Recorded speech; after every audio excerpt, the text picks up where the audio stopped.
Compensation act पक्का apply होगा ही होगा, क्योंकि वर्कर की सेफ्टी एटमोस्ट इंपॉर्टेंट होती है। आप बता दो, इसमें कोई दिक्कत? No sir. अच्छे से क्लियर है? आपको इस चीज को कैसे ध्यान रखना है, इस एक्ट की एप्लीकेबिलिटी उन जगहों पर है जहां पर ईएसआई लॉ अप्लाई नहीं होता। क्या अप्लाई नहीं होता? ईएसआई लॉ, ईएसआई लॉ क्या है? Employ state insurance law apply नहीं होता। जहां पर स्टेट इंश्योरेंस एक्ट। वर्कर्स का इंश्योरेंस नहीं करवा रहा है, वहां पे कंपनसेशन एक्ट अप्लाई होगा। अब यहाँ पर कुछ बातें आती है, जैसे सबसे पहली बात ये आती है कि एम्प्लॉयर जो है उसको कंपनसेशन कब देने की जरूरत है अपने वर्कर को। तो आपको ये बात ध्यान रखनी है कि अगर एक वर्कमैन है, ठीक है, और ड्यूरिंग द एम्प्लॉयमेंट, काम के दौरान, ध्यान से देखो मैं जो दिख रहा हूँ, और आप भी ऐसा बना लेना, आपको इससे आसानी होगी। ड्यूरिंग द एम्प्लॉयमेंट यदि उस वर्कमैन की डेथ हो जाती है, डेथ का मतलब मृत्यु हो गई, या उसे कोई ऑक्यूपेशनल डिसीज हो जाती है। ऑक्यूपेशनल डिसीज का मतलब बेसिकली बेटा होता है कि आप जो वर्क कर रहे हो उससे रिलेटेड या उसके रिजल्ट में आपको कोई बीमारी हो जाए। जैसे एग्जांपल के तौर पे अगर मैं बताऊं, तो जो लोग माइंस में काम करते हैं अक्सर उनको रेस्पिरेटरी प्रॉब्लम होती ही होती है, सांस की दिक्कत होती है जो माइंस में काम करते हैं, खदान में काम करते हैं, क्योंकि बहुत धुआं रहता है। तीसरी बात, अगर किसी तरह की डिसेबलमेंट आ गई, डिसेबलमेंट मतलब होता है चोट लगना या एक्सीडेंट होना जिससे आपकी वर्किंग कैपेसिटी घट जाती है।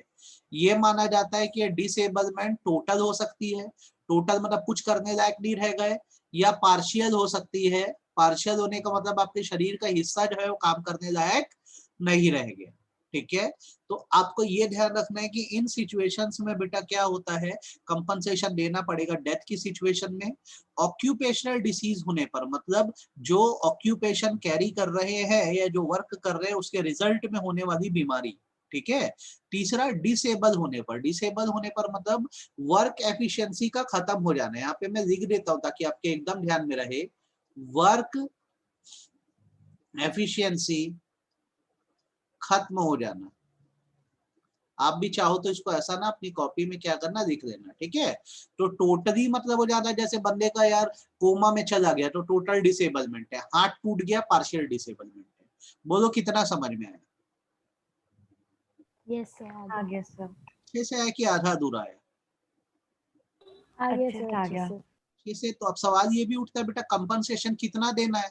तो बेसिकली इसमें ये माना जाता है कि अगर डेथ हो रही है, मृत्यु हो रही है, ठीक है, ठीक, तो इसमें जो कंपनसेशन होता है वो होता है 50% ऑफ मंथली वेजेस। ध्यान से सुन लेना मेरी बात को, monthly wages into remaining service, service, और ₹80,000 which ever is more, which ever is more, ठीक है। एग्जाम्पल के तौर पे एक्स नाम का पर्सन है, उसकी महीने की सैलरी जो है वो 20,000 रुपए पर मंथ है, ठीक है। उसका अभी जॉब पीरियड जो बचा है वो 30 साल का बचा है, 30 ईयर्स का बचा हुआ है, 30 साल की नौकरी उसकी बची हुई है। अब अगर उसकी डेथ हो जाए, उसकी डेथ हो जाए तो कंपनसेशन में क्या मिलेगा उसको, तो 50% ऑफ 20,000 मल्टीप्लाइड बाय 30, तो कितना हो रहा है बताओ, 10,000 इंटू 30, 3 lakhs। 3 लाख, और 80,000 विच एवर इज मोर, तो क्या मोर है, 3 lakh। कंपनसेशन के तौर पे कितना मिलेगा, 3 लाख मिलेगा। क्या आपको ये बात समझ आई कि सिर के ऊपर से गई? ईमानदारी से बोलो। आ गई सर। आ गई भाई। मर गया है तो इसमें माना जाता है जितना समय उसकी सर्विस बची थी ना उस हिसाब से उसको कंपनसेट करते हैं, 50% ऑफ मंथली सैलरी या फिर 80,000 रुपए, दोनों में से जो अमाउंट ज्यादा हो। सिमिलरली अगर वो डिसेबल हुआ है, क्या हुआ है, डिसेबल हुआ है मतलब मरा नहीं है, काम करने की बस एफिशिएंसी खत्म हो गई है उसकी, तो इसमें बेसिकली जो माना जाता है वो जो स्लैब है वो है 60% ऑफ मंथली वेजेस इनटू आप जानते हो क्या, remaining year of service, Years of services. Year of service, या फिर 80,000 या फिर 90,000, 90. Which ever is more.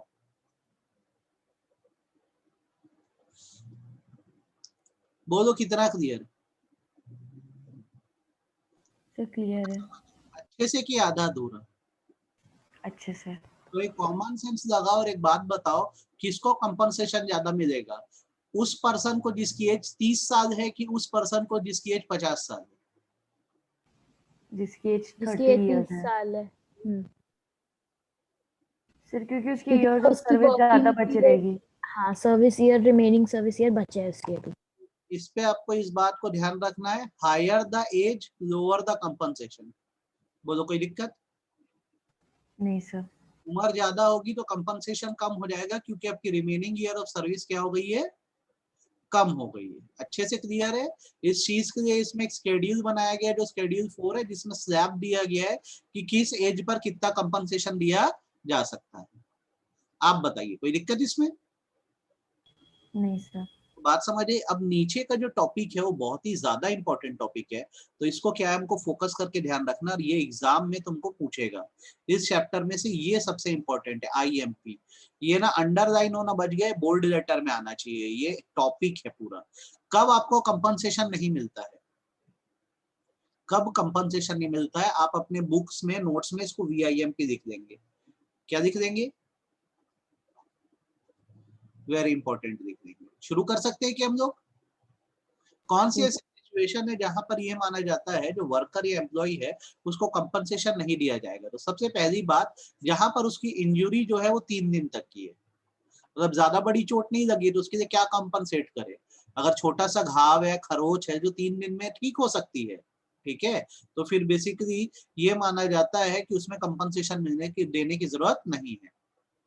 आप बता दो कोई दिक्कत, नो सर। ये क्लियर हो गया। दूसरी बात, इन सिचुएशंस में बेसिकली आपको कंपनसेशन नहीं मिलेगा। सबसे पहली बात, जो वर्कर है वो वर्क के दौरान शराब पिया हुआ था या ड्रग्स लिया हुआ था, ठीक। दूसरी बात, जो उसे एक्सप्रेस ऑर्डर दिए गए थे काम करने के, वो उस तरह से काम नहीं कर रहा था और अपने सेफ्टी पर ध्यान नहीं दे रहा था, मतलब सेफ्टी गियर नहीं पहन रहा था। तो हमारी गलती है कि सामने वाले की गलती है। सामने वाले की गलती है। तो कितने पॉइंट समझ आए, पहला जो चोट है कितने दिन से ज्यादा की नहीं है, 3 दिन से ज्यादा की। 3। दूसरी बात क्या हो रहा है, इंजरी आपको जो हो रही है उसका अगर कारण ये है कि उस पर्सन ने, एम्प्लॉय ने ड्रग्स ली हुई थी या ड्रिंक किया हुआ था, शराब पी हुई थी, या वो एक्सप्रेस ऑर्डर्स को मान नहीं रहा था, या जानबूझकर अपना सेफ्टी गार्ड या सेफ्टी गियर हटा दिया है, जानबूझकर हटा दिया है, तो इस सिचुएशन में उसको कंपनसेट करने की जरूरत नहीं है। आप बोलो कोई दिक्कत, नो नहीं सर। सर। तो अच्छे समझ आई बात की नहीं है। आगे सर। आ गई सर। सवाल का जवाब दो। एक्स नाम का पर्सन है, वो शराब पीकर वर्क कर रहा था, तो वर्क करने के दौरान मशीन में थोड़ा इधर उधर होता है और एक एक्सीडेंट में उसकी मौत हो जाती है, डेथ हो जाती है, तो कंपनसेशन मिलेगा कि नहीं मिलेगा, नहीं मिलेगा। मिलेगा। सोच के बोलो। आप लाइंस को पढ़े ही नहीं, जो मैंने बोला आप मेरे पीछे पीछे पढ़ते गए। आप पढ़ो लाइंस को एकदम अच्छे से, लॉ वही है, बिना लाइन को पढ़े आगे मत बढ़ना। क्या लिखा है देखो, in respect of in any injury not resulting in क्या, Death. तो इसका मतलब है कि अगर ये सब होने पर डेथ हो गई तो कंपनसेशन लेना पड़ जाता है, इंजुरी हुई तो कंपनसेशन लेने की जरूरत नहीं है। थोड़ा सा फोकस बनाए रखो अपना, समझ रहे हो मेरी बात को। इस चीज को मैं Yes, sir. करके भी लिख दे रहा हूँ, याद रखना। डेथ पर ये एक्सेप्शन नहीं रखते। अब पी के भी कोई आ गया मर गया तो मरने के तो सब माफ हो जाता है ना भैया, सही बात है गलत बात है। तो हाँ सर। ये माना जाता है कि कंपनसेट करना पड़ेगा। अच्छे से क्लियर है कि आधा अधूरा क्लियर है, ये बता दो। अच्छे से चैप्टर क्लियर हुआ कि नहीं हुआ, बोलो हाँ या ना। आपको ये समझ आया कि नहीं आया, हाँ सर। आ गया। हाँ सर, आ गया। ओके, आगे समझ लो। एक छोटी सी फॉर्मेलिटी होती है कि जब आपके यहाँ कोई फैटल एक्सीडेंट या कोई इंजुरी होती है किसी को तो 7 दिन के अंदर आपको क्या करना होता है, कमिश्नर को, कमिश्नर मतलब यहाँ पे लेबर कमिश्नर है, उन्हें रिपोर्ट बनाकर भेजनी होती है कि आपके यहाँ किस तरह से किस कारण से ये एक्सीडेंट हुआ। बोलिए कोई दिक्कत? मेरी बात Yes, sir. क्लैरिटी है आपको? Yes, sir. क्लैरिटी है, ठीक। ऑफेंस पेनल्टी आपको लगे तो पढ़ो, अदरवाइज कोई जरूरत नहीं है, मत पढ़ो। चैप्टर खत्म हो गया। कैसा था चैप्टर? Easy था sir. इजी था। अब मैं आपको ना एक थोड़ा सा बड़ा और इम्पोर्टेंट चैप्टर करा रहा हूँ बेटा, ठीक है?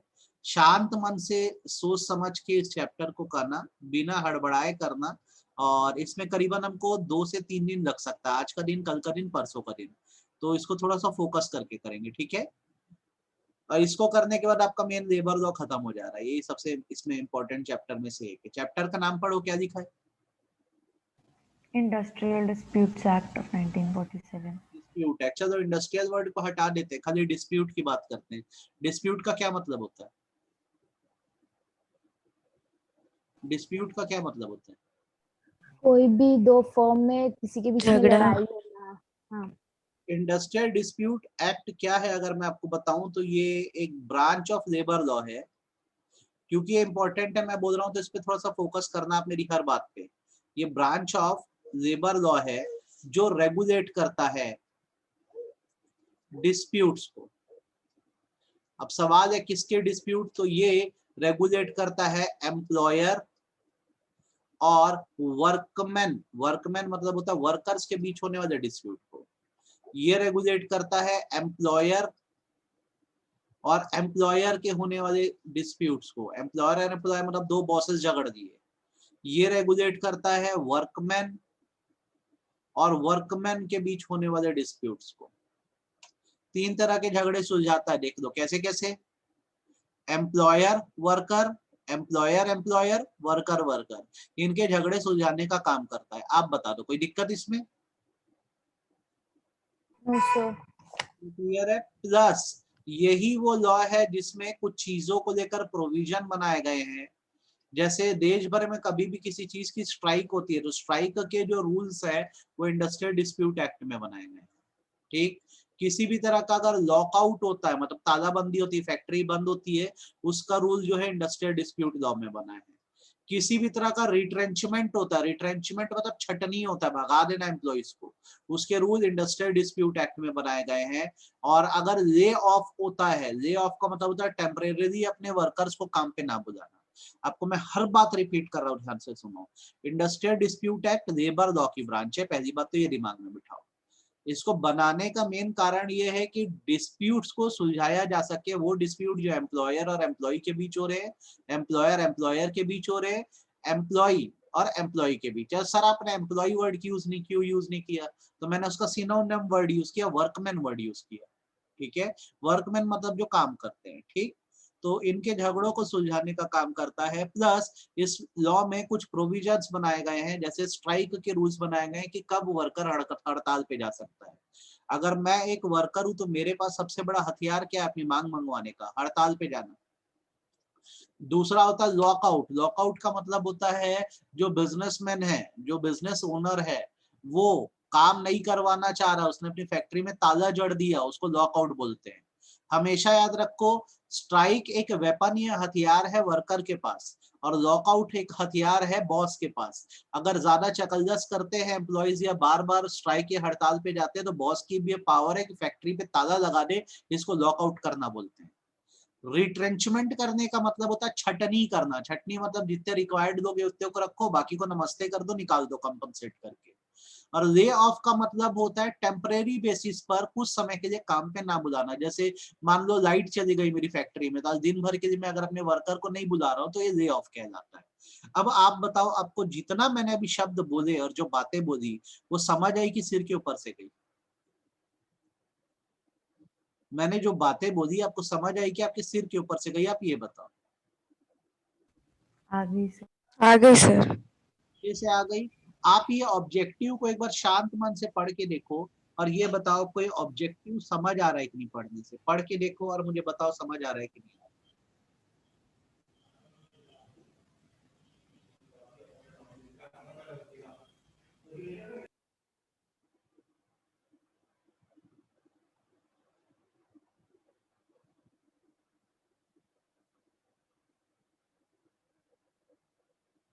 पढ़ के देखो और बताओ ये समझ आ रहा है कि नहीं लाइंस इसकी।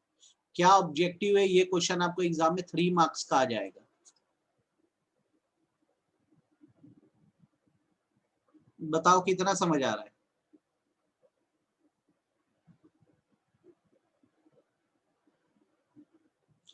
श्रुति, तनीषा, गुंजा, ये समझ आ रहा है आपको पढ़ने से? यस सर, आ हाँ गया। सर, आ गया। सेम चीज यही तो लिखी है यहाँ पर भी। एक हिस्से में बोला डिस्प्यूट सुलझाने की बात और दूसरा बोला कुछ प्रोविजन बनाया किस किस चीज को लेकर, retrenchment, lay off, strike, lockout. तो चैप्टर को 2 पार्ट में पढ़ना है। एक पार्ट है डिस्प्यूट रिलेटेड और दूसरा पार्ट है इन 4 प्रोविजन को लेकर, strike, lockout, lay off, retrenchment. आप बताइए ये बात क्लियर हुई कि नहीं हुई अच्छे से कि नहीं? हाँ या ना बोलो। क्लियर है कि नहीं? हाँ या ना बोलो मेरे को। यस सर क्लियर हो गया, यस सर क्लियर नहीं हुआ, फटाफट बताओ। Yes sir. यस सर, हो गया। चलो ठीक है, ये है। मुझे 1 मिनट आप दो बस। कहाँ गया यार, कहाँ गया? यहाँ पे मैं हेड डाल दे रहा हूँ पार्ट बी। चैप्टर के 2 हिस्से हैं, इसके ऊपर जो भी है वो पार्ट ए है, ठीक है। ये पूरा पार्ट ए है ऊपर का, ये हम अलग से पढ़ेंगे। और नीचे जो है वो जहां पर मैंने लिख दिया वो आपका क्या हो गया, पार्ट बी हो गया। पार्ट बी का मतलब इसमें हम 4 चीजों के बारे में पढ़ेंगे। किसके किसके बारे में? स्ट्राइक के बारे में, ठीक है, लॉकआउट के बारे में, ठीक है, तीसरा रिट्रेंचमेंट के बारे में और चौथा ले ऑफ के बारे में। 4 चीजों के बारे में पढ़ेंगे। आपको इसमें कोई इशू नहीं है। तो हम अभी इसी से पढ़ना स्टार्ट कर रहे हैं। जैसे सबसे पहले बात करते हैं हम लोग स्ट्राइक और लॉकआउट को पढ़ते हैं हम लोग, ठीक है। स्ट्राइक का मतलब आपने नॉर्मली भी सुना है, क्या मतलब होता है बताओ बेटा स्ट्राइक का? स्ट्राइक का मतलब क्या होती है स्ट्राइक? सर, जब किसी चीज को मनवाने के लिए जो वर्कर्स रहते हैं वो लोग हाँ, और धरना काम से रिफ्यूज कर देते हैं कि हम अब काम नहीं करेंगे जब तक अब आप ये बताना कि हमारी जो भी हमारी मीनिंग समझ आ रही कि नहीं। सेसेशन ऑफ वर्क मतलब काम का रोकना by body of person employed in any industry acting in combination or concerted refusal under common understanding of any number of person who are or have been so employed to continue to work or to accept employment। जब body of person काम रोक देते हैं, ये एक understanding बना देते हैं कुछ लोग कि हम कुछ समय तक काम नहीं करेंगे, एम्प्लॉयमेंट में नहीं जाएंगे, उसे स्ट्राइक बोला जाता है, ठीक है। आप बोलो इसमें कोई दिक्कत? लाइन नहीं समझ? सर। अब यहाँ पर आपको फोकस पर के ये बात याद रखनी है, सिर्फ काम रोकना स्ट्राइक नहीं होता है। जब आप अपनी डिमांड मनवाने के लिए काम रोकते हो तो स्ट्राइक माना जाता है। देखो एक चीज है सेसेशन ऑफ वर्क की वर्कर काम नहीं कर रहा है, तो ये गलत चीज है। आप यार अगर सैलरी पा रहे हो तो काम करो, लेकिन अगर आपने वर्क को इसलिए रोका है ताकि अपनी जायज मांगे मनवा सको या लीगल डिमांड्स मंगवा सको, तो इसे हम फिर स्ट्राइक कहते हैं। तो स्ट्राइक का एसेंस यही है कि यहाँ पे काम रोक दिया जाता है, लेकिन आपको ये भी ध्यान रखना है कि काम को इसलिए रोका गया ताकि आप एक इंडस्ट्रियल डिमांड या अपनी एक मांग मंगवाना चाहते हो। आप बता दो कोई दिक्कत? अच्छे से मेरी बात समझ आई? नहीं सर, हाँ सर। फिर से समझाओ कि क्लियर है? आ गई सर। अच्छा, ये consulted refusal under common understanding समझ आया कि नहीं आया? नहीं हाँ आया? सर, जब आप बोलो आ गया, क्या समझ? जब जैसे कि अलग अलग सर, जैसे कि अभी डॉक्टर्स थे तो उनको बोला गया कि जो आयुर्वेदिक वाले वो भी सर्जरीज कर सकते हैं, तो लोग ने मिलके एक अंडरस्टैंडिंग क्रिएट करके उस चीज के लिए स्ट्राइक किया था। वेरी गुड बेटा, स्ट्राइक क्लियर हो गया ना आपको एकदम? Yes sir. सर लॉकआउट जो है वो बॉस की तरफ से किया जाता है। जैसे हम अपनी मांगे मनवाने के लिए स्ट्राइक कर सकते हैं। अब बॉस बोल रहा है उसको क्या मांगे पसंद नहीं है, मांगे पसंद नहीं है मतलब ये कि उसको लग रहा है आपकी जो मांगे हैं वो इलीगल है, सही नहीं है, तो बॉस को भी ये पावर है कि वो टेम्परेरी बेसिस पर अपनी प्लेस ऑफ एम्प्लॉयमेंट को बंद कर देगा या वर्क को सस्पेंड कर देगा या बोल देगा तुम लोग से काम नहीं करवाना है। तो जब वर्कर स्ट्राइक पे जाते हैं तो उसका एंटीडोट या एंटीथीसिस जो होता है वो लॉकआउट होता है। जैसे आपको इसका मैं एक एग्जांपल दूं ये अभी भी बार बार होता ही रहता है। अभी जब रमन सिंह सरकार थी तो छत्तीसगढ़ में जो शिक्षा कर्मी है ना, शिक्षा कर्मी जो है ये स्ट्राइक पे चले गए कि हमारी सैलरी और बढ़ाओ। अब गवर्नमेंट ने बोला यार तुम्हारी सैलरी तो इतनी हमने बढ़ा दी और क्या सैलरी बढ़ाए, बोले नहीं इसको डबल करो, भी जितनी है 1 लाख रुपए को 2 लाख करो।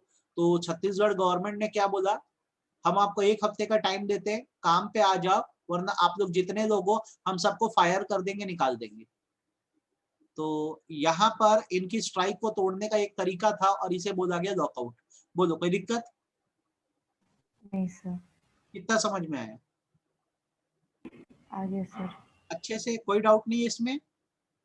नहीं। नहीं सर। तो आपको ये ध्यान रखना है कि लॉकआउट जो है वो एम्प्लॉयर का एक वेपन है अपनी बात मनवाने के लिए, और स्ट्राइक जो है वो वेपन है वर्कर्स का अपनी बात मनवाने के लिए।